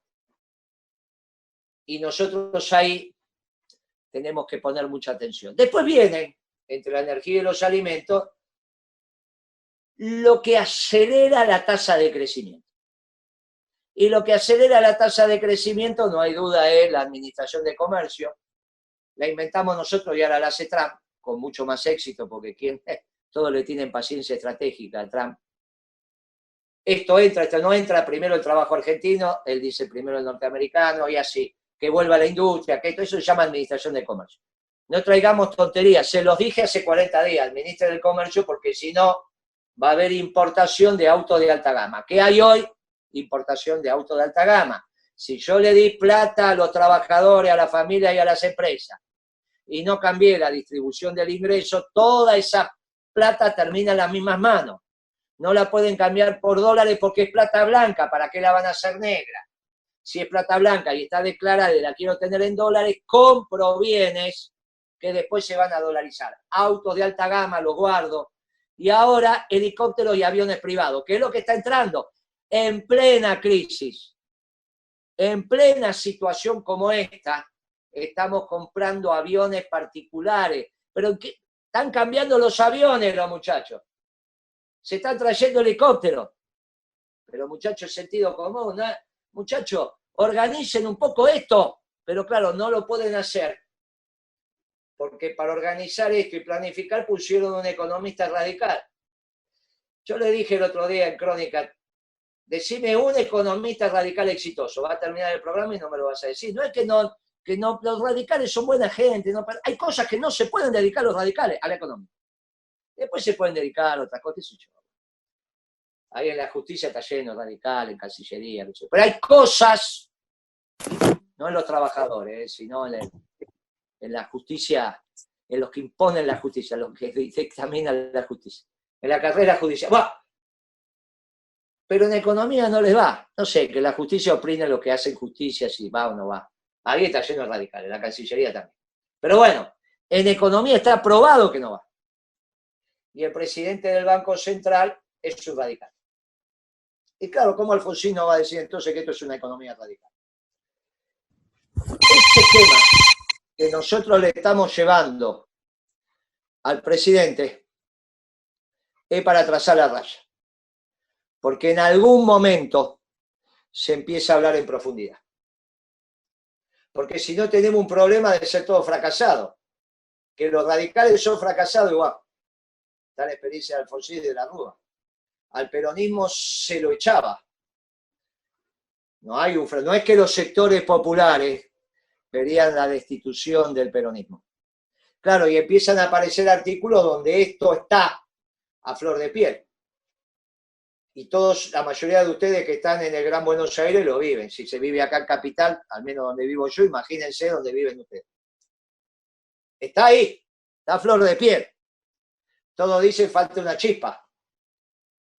Pero el que gobierna, el pueblo sabe que no es peronista. Todo esto que estamos diciendo, ¿lo sabe? No, no lo sabe. Claro, nosotros, en algún momento los compañeros me dijeron en noviembre, che, dale hasta febrero, dale hasta marzo, no hablé. Yo dije, mire, el pecado de omisión. Mi confesor me dijo, bueno, si los compañeros lo piden, no hay pecado de omisión. No sé si mi confesor, pero yo le hice caso. Los compañeros me pidieron que no hable y hasta marzo no hablé, pero perdimos 3 meses.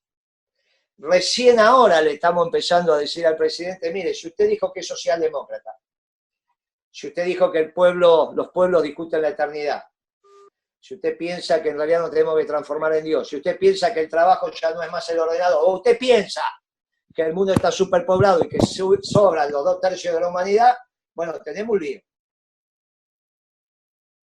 Porque los principios y valores dicen otra cosa.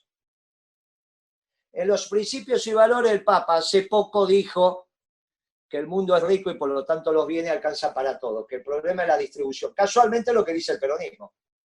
Nunca dijimos lo que dicen los movimientos sociales de que hay pobreza estructural. La pobreza es circunstancial. Casi en este ámbito uno puede decir que la pobreza es el colorario también del pecado. Porque la tierra, hecha por el Creador, no por Darwin, por el Creador, la hizo para que alcance para todos. Por eso no hay superpoblación. Si no, Dios está equivocado, algo no anda acá. Miren, muchachos, la realidad es que anda en el plan de Dios, no anda si empiezan a hacer cosas raras. Entre las cosas raras tiene que ver con lo injusto de la distribución, por eso Santa Eva se ocupaba de la distribución y tiene que estar ahí, intermediando entre nosotros y Dios y su Hijo para hacernos mejor la vida. Ese es, entre otras cosas, el rol de los santos. Ella está intermediando, por eso queremos que en algún momento la hagan Santa Eva. Esto tiene que empezar a quedar claro. Porque esta situación está muy compleja. Cuando Alfonsín se fue, había 12 puntos de déficit fiscal y hoy pasamos los 15 y capaz ya estemos en el 16, 17, nadie sabe. Porque nadie sabe cuánto va a ser la recaudación. Ni nadie sabe cuánto están siendo los gastos. Aproximadamente, en orden de magnitud, entre 16 y 20 vamos a estar. Imagínense que Alfonsín se tuvo que ir con 12. ¿Cómo va a administrar la Argentina con este? Y en el déficit externo, y también, miren la cantidad de tipos de cambio que hay. Así como está, no va más. ¿Qué sigue? No, puede seguir Alberto. De la misma manera que un Alan García siguió a otro Alan García, no el que se suicidó. El que era aquel que nosotros pintábamos, ahí patria mía, queremos un presidente como Alan García. ¿Cuándo pintábamos eso? En la época de Alfonsín. Después vino un segundo Alan García, fue un lío. Los jóvenes no se acuerdan, era Juventud Peronista yo, imagínense que se van a acordar ustedes de esas pintadas. Pero era lo que pintábamos, año 85. Ay, patria querida, queremos un presidente como Alan García. Ahí le dábamos duro a Alfonsín, pero acababa de ganar la elección de la primera, no solo el 83, sino la que nos mató cuando empezó con el tercer movimiento histórico y todas esas cosas. ¿Está bien? Imagínense que en la provincia de Buenos Aires con Cafiero sacamos el 14, 15% y 2% sacó el partido, con Herminio Iglesias, aquello. No llegamos al 20, 85. Después, en el 87, Cafiero ganó la elección y fue gobernador, pero esa es otra discusión. En el 85, cuando pintábamos eso, había un Alan García. Después hubo otro. ¿Puede ser Alberto el otro? Sí. Por eso también tenemos que estar atentos. Lo que está es muy difícil. ¿Qué sigue? ¿Va a seguir un experimento oligárquico? Nuevamente no, muchachos. Ya probaron y se dan cuenta que no le va más. Ahora todos le decimos piedra libre. Ya Solá esa historia de que no, la oligarquía se terminó, Moreno está viejo, ya está, perdió. Eso me lo dijeron en el 16, pero ahora ya todos lo están reconociendo. Ya le dijimos piedra libre, ya están, ya sacaron ya está. No, los oligarcas no vuelven. ¿Vuelve Martínez de O? No, Martínez de O no vuelve, vuelve algo mucho más complejo. Mírenlo en Krieger-Bacena, algo que habló también Bacareza. Pero no se olviden que después de Krieger-Bacena siguió Aldo Ferrer, siguió un progre, porque a Onganía lo siguió Levingston. ¿Qué cosa esto de los progres que siempre están? Es extraño todo esto. Si quieren ser más precisos, Delfín Neto, en Brasil. Este Brasil que nos cierra el agua, la Argentina estuvo a punto de movilizar la Marina de Guerra cuando Brasil hizo cosas raras en la década del 60. Ahora lo hicieron, nunca se atrevieron. La debilidad de Argentina es de una envergadura tal que Brasil se atreve a cerrarnos el agua y nos vacía el Paraná. Es inconcebible. Esto es producto de la debilidad de nuestra nación y obviamente de este gobierno. Nunca lo había hecho Brasil, lo hizo. Al menos ayer pusieron al comandante en jefe de las fuerzas en un reportaje en Clarín. Hace lustros que no aparecía eso. Al menos alguien tuvo la inteligencia de decir, mire, es paracaidista, está entrenado, no es un gordo, está en actitud de combate. Tiene mi edad, tiene tu edad, Bacareza todavía, está en actitud de combate, tiene 62 por ahí. Bueno, es un dato. Es un dato. Nosotros, esto lo tenemos que tener muy claro. Tenemos una situación donde lo que se está viniendo como esquema son modelos nacionales, acuérdense de azules y colorados, pero uno con características peronistas y otro con características difíciles. Krieger-Bacena. Este Brasil moderno empezó con Delfín Neto allá, Delfín Neto en la década del 60. Esto que viene fue lo que le hizo decir a Perón de sencillar hasta que aclare. Cuidado con esto. Viene un modelo de mayoría con exclusión de una minoría. Viene un modelo que también se va a dibujar la celeste y blanca en la piel. La diferencia es que esa celeste y blanca no le alcanza a todos los hijos de esta tierra. Algunos adentro y otros afuera. Por eso el modelo de Macri era muy fácil de confrontar. Este va a ser un modelo mucho más complejo. Puede. Al cambio de esto, y esto lo puede conducir Alberto, sí, si no será Massa. ¿Cuáles son los economistas de Massa? Y esto que estamos hablando. El equipo que está presentando Massa es esto que estamos hablando. Una cosa es Massa sin aptitud de gobierno y otra cosa es Massa con aptitud de gobierno. Es esto. No va a ser la baña, ¿eh? Es otra cosa. Fíjense lo que estamos hablando. Y del otro lado estamos nosotros. Del otro lado estamos los que entendemos el nacionalismo de inclusión.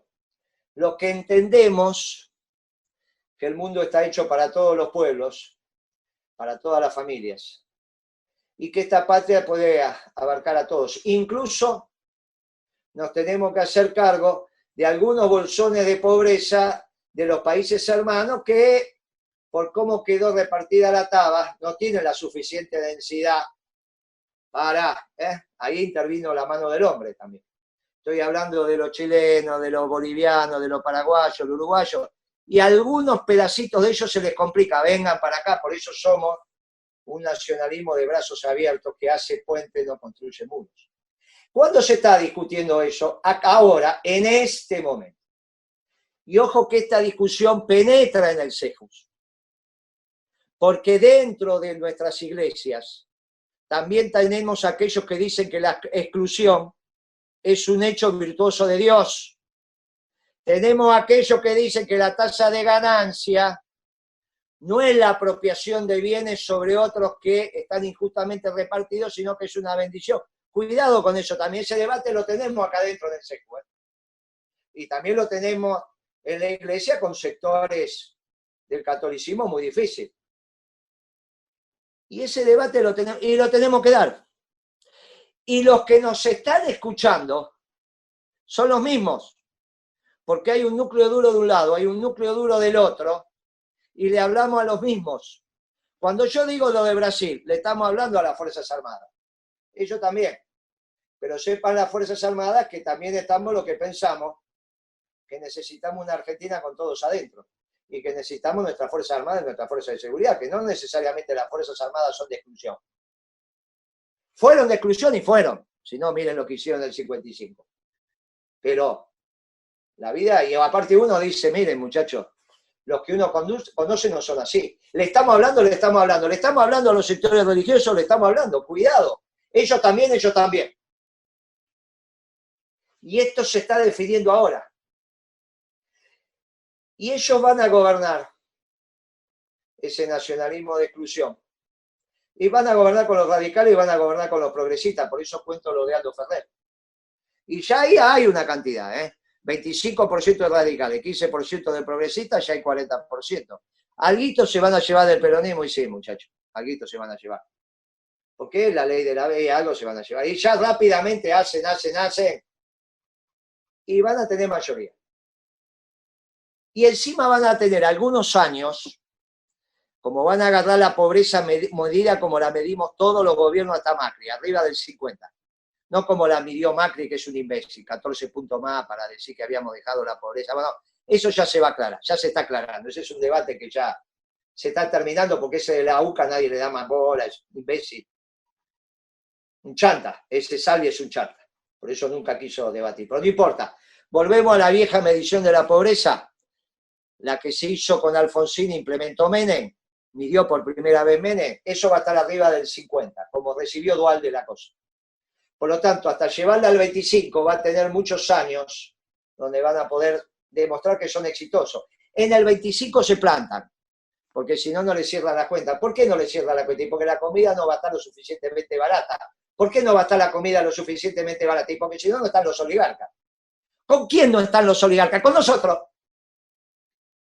Y ahí se objetiva las alianzas sociopolíticas que vos tenés que hacer. Y por eso el peronismo mira a la sociedad de abajo para arriba.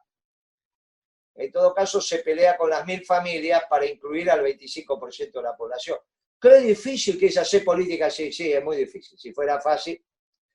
Y va a haber mucho. Imagínense este debate en el seno de la CGT. Es un lío bárbaro. Es un lío bárbaro. Lo estamos teniendo. Nos consultan los economistas, interactuamos, y lógico que interactuamos. A mí me tocó participar en el seno de las 62 organizaciones cuando había un maestro de todos nosotros que era SETI, y estas eran las discusiones. Los secretarios generales discuten de otra manera, ellos hacen parte, pero mandan sus cuadros técnicos a empezar a discutir estas cosas. Y esto se está discutiendo, porque cualquiera sabe que esto está complicado.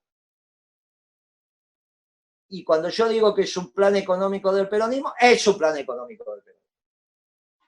Porque está consensuado en las distintas tribus del peronismo y en los distintos sectores. Bueno, lo vamos a firmar lo que lo podemos firmar. Porque es así la política, no importa. Pero está consensuado. Y se lo vamos a dar a Alberto diciéndole, mirá, si vos querés ir a resolver la contradicción de primer orden que hay en el mundo hoy, que ya no es globalizadores socialdemócratas, ya está neoliberales socialdemócratas en un mundo globalizador, ni globalizadores nacionalistas. Es dentro del nacionalismo de exclusión o de inclusión. Levanta muros, construye puentes. Este es el programa. Porque el nacionalismo de inclusión, que arranca en los principios y valores para conformar su doctrina, la tiene estructurada de hace 70 años, es el peronismo. La doctrina del nacionalismo de inclusión es el peronismo. Y este es el debate que hoy tenemos en el mundo. Alberto, si vos querés, claro, tenés que ser peronista. Sacate de la cabeza todas esas tonterías socialdemócratas y todo eso. Volvé, que siempre una vez perdonamos. Finalmente son deslices de pocos meses. Y si no, seguí tu camino. Y nosotros tenemos las manos libres para empezar a verbalizar lo que tenemos que empezar a verbalizar. Porque si no, el pueblo de Dios está confundido. Y es hora que se empiece a iluminar. Y no se puede empezar a iluminar por un radical. Porque si se vulneran los principios y valores y el mundo está sobrepoblado y entonces tenemos que tomar política y tenemos... No, tenemos que salir decididamente a iluminar. Porque ese es el rol de los predicadores, que somos nosotros. Y ese es el rol del CEJUS. El CEJUS, la Brigadier General, las agrupaciones territoriales, los sectores que se están organizando, los profesionales. Bueno, en eso andamos. Y ese es el reclamo que hay. Por eso te agradezco, Pastor, que hayas organizado esto, a Rigui, que no haya permitido a Bacareza, lamentablemente a Cuadrachino, no pudo, pero a mí expresarme en estos términos. Así está el estado del arte. De acá en adelante, en los próximos 2 o 3 semanas, esto va a estar bien claro. El presidente va a tener una propuesta orgánica del movimiento peronista para encarar la economía. Él sabrá lo que tiene que hacer. Si sigue trabajando con radicales, y bueno, qué sé yo. Si sigue trabajando con muchachos, bueno, qué sé yo. Son discusiones de ellos. Son decisiones que él toma. Es su visión. ¿Es legal y legítimo? Sí, ganó las elecciones. El origen de la legalidad ahí está. En todo caso, la legitimidad, y sí, hizo un discurso ahí, qué sé yo. Bueno. Pero también somos nosotros legítimos de salir a expresar y marcar la raya que clarifique frente a qué estamos. En todos los planos. En todos los planos. Porque no tiene sentido que protejamos la vida, pero de un tipo de vida y otras vidas no la... Bueno, hay cosas acá que son medias extrañas. ¿Protegemos toda la vida o no protegemos toda la vida? Hay que proteger toda la vida, protegemos toda la vida.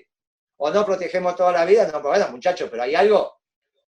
Finalmente, eso de proteger la vida, también me enseñaron: si cuidás tu vida, la perderás, y si entregás tu vida, la ganarás. Por eso nosotros los peronistas siempre metimos el cuerpo. Los peronistas metimos el cuerpo. Vamos a buscar a los radicales a ver si metieron el cuerpo. Busquen a los progresistas. Por eso son los consejos. Lo vi al presidente perdido el sábado de la noche. Les recomiendo que se tome unos días de descanso, que aproveche este 25, mañana, hecho 2 o 3 días. Que recupere, que vaya, que relea la doctrina, aunque la lea, si no la leyó. Que acepte la propuesta y que arme su equipo de gente en el marco del plan económico que le estamos dando, que surge en el seno de la doctrina. No hace falta que llame a ninguno de nosotros. Las ideas, cuando son buenas, son del viento, así que no hay ningún inconveniente. Las ideas salen de la doctrina, nadie tiene nombre y apellido, ¿no? Que haga lo que quiera. Que empiece a hacer políticas peronistas. Si hace políticas peronistas, esto que hizo, el discurso, estas cositas, bueno, nada, nos olvidamos, ya está. Estamos acostumbrados a perdonar. Si sigue por este camino, va a estar muy complicado porque así no puede seguir, por lo que conté. Va a haber un momento de disrupción y ahí va a venir el momento de la verdad. Y en ese momento de la verdad, nosotros estamos preparados. Ellos también, pero nosotros también. Y esto, Pastor, se lo agradezco porque ayuda a la preparación de nuestras almas primero, pero después también de nuestra construcción de la base material. Porque finalmente nuestra doctrina dice que somos cuerpo y alma, y el cuerpo tiene que ver con los bienes y servicios. Hablamos de los bienes y servicios, sí, pero en el marco del alma, en el marco de los principios y valores.